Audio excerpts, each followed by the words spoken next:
Ahoj, já jsem Svety a vítám vás u nového videa. V tomhle videu se jedeme podívat na zříceninu hradu Zbiroh, kde se údajně zjevuje přízrak černého rytíře.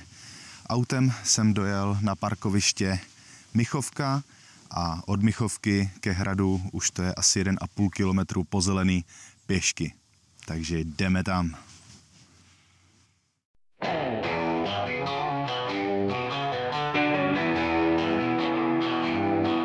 Ahoj, já jsem Svety a srdečně vás vítám. Je tu další video, odběry neodmítám. Lajky a komentáře jsou krásnými gesty. Super, že jste přišli na Svetyho cesty.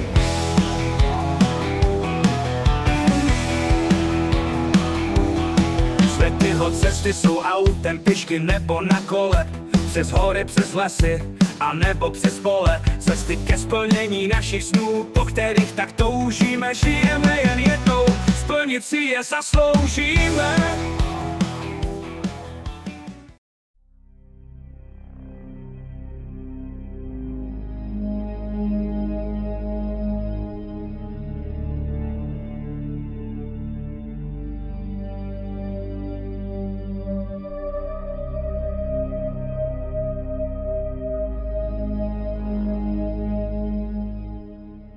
Zbirohy, též Zbiroh, je zřícenina hradu nad řekou Jizerou nedaleko města Turnov.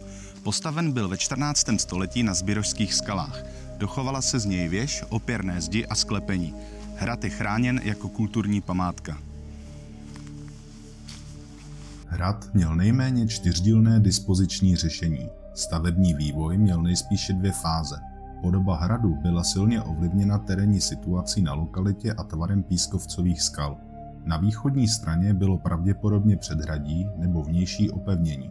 To mělo nejspíše dřevěnou, ne zcela jasnou zástavbu a ohrazení. V čele hradu za šíjovým příkopem, který byl tvořen skalní rozsedlinou, stála obytná věž, dnes je přezdívána kazatelnice. Jádro je nepravidelného, zhruba lichoběžníkovitého tvaru. V prostoru jádra se nachází do skály vysekaná cisterna obdélného tvaru v prostoru nádvoří. Nádvoří bylo ohraničeno 2 palácovými podsklepenými křídly ve tvaru L. Sklepy severního křídla využívají přirozeného tvaru skalních bloků, k nimž byla přizděna vnější obvodová zeď, která obklopovala tuto část hradu. V jednom ze sklepení je dochován relikt teplovzdušného vytápění sestávající z topeniště, komína a zděných rozvodných kanálků. Západní palácové křídlo bylo na severu ukončeno za pomocí oblé, baštovitě vystupující části. V jihovýchodním nároží z obrysu střední části hradu vystupuje zvláštní lichoběžníková stavba nejasného účelu. Na jižní straně obíhal hradní jádro parkán, kterým nejspíše procházela přístupová komunikace. Za jádrem hradu na západním úbočí se nachází rozsáhlá západní část hradního areálu. Ta výrazně využívala skalní bloky a rozsedliny. Místy se dochovaly i relikty zděného oborového opevnění. Zbiroh je jedna z mála panských novostaveb z doby Václava IV. V tomto období vrcholil vývoj hradní architektury v prostoru Čech směrem k pohodlnému a komfortnímu způsobu bydlení. Mladší stavební úpravy, které byly prováděny pravděpodobně po roce 1390, měly nejspíše hlavně za cíl zlepšit obranyschopnost hradu. Hrad Zbiroh stával vysoko nad Jizerou u vsi Rakousy, kde řeka tvoří veliký zákrut. Dochovaly se z něj zbytky zdiva a sklepení vytesané do skály. Stavitelé hradu zvolili místo velmi výhodné, protože strmý terén stěžoval cestu na skalní ostroh a hrad tak poskytoval účinnou obranu. Nevýhodou však byl poměrně těsný prostor, který ovlivnil celkovou dispozici hradu. Jeho půdorys je protáhlý a úzký. Mezi baštou na severozápadní straně a velkou čtverhrannou věží na východní straně na nejvyšším místě bylo jádro hradu obdélného půdorysu. Přístup do hradu byl na východní straně chráněn ještě hlubokým příkopem. Zbytky zdiva a sklepu bez jakýchkoliv architektonických článků ukazují, že se jednalo o hrad menšího rozsahu, který vždy zastěňoval nedaleký hrubý rohozec, s nímž měl společné majitele.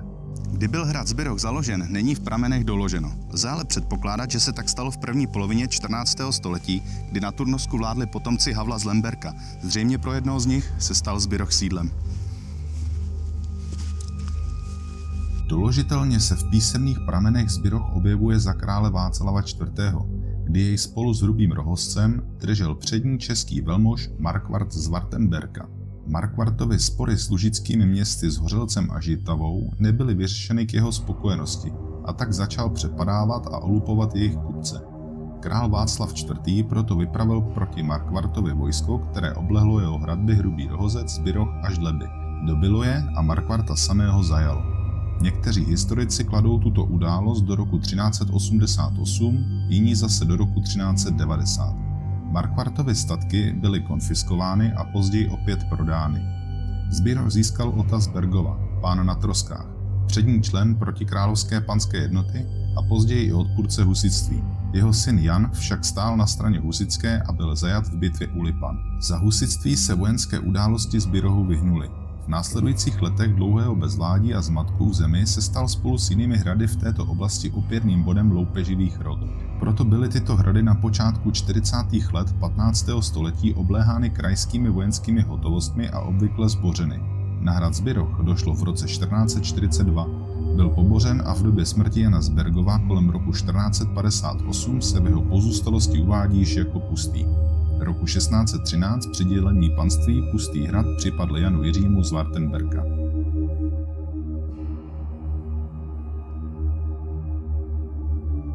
Na závěr videa nesmím zapomenout na pověst, kterou hrad Zbiroh má. Zřícenina hradu stojí nad údolím řeky Jizery již od dávných dob a stejně tak dlouho se vypráví i legenda o přízraku, který se tu zjevuje.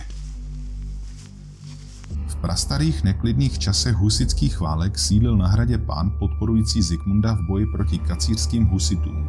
Po několik měsíců zde pokojně žil až do doby, kdy začali jeho hrad obléhat. Dlouho zbrojnoši a vojáci bránili sídlo svého pána, avšak jednoho dne přijel k hradbám neznámý loupeživý rytíř se skupinou několika odvážných a udatných mužů.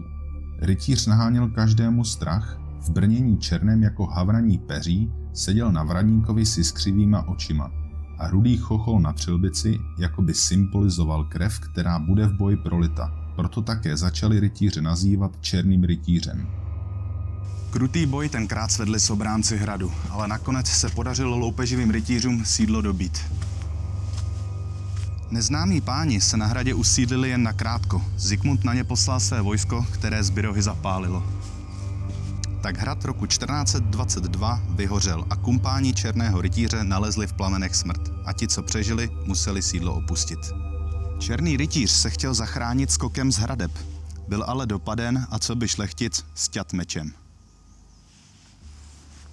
Pověst však vypravuje, že se v okolí ohořelých trosek hradu zjevoval přízrak Černého rytíře ještě dlouho poté. Za světlých nocí, když byl měsíc v úplňku, se tu zjevoval jeho duch sedící na černém koni. Byl téměř neviditelný a chvěl se při každém zafoukání větru. Z hradu bylo za takových nocí v půlnoční hodině slyšet teskné volání o pomoc a klapání koňských podkov. Tak a pro tohleto video už je to vše. Pokud se vám líbilo, tak budu strašně moc rád za lajky a hlavně komentáře.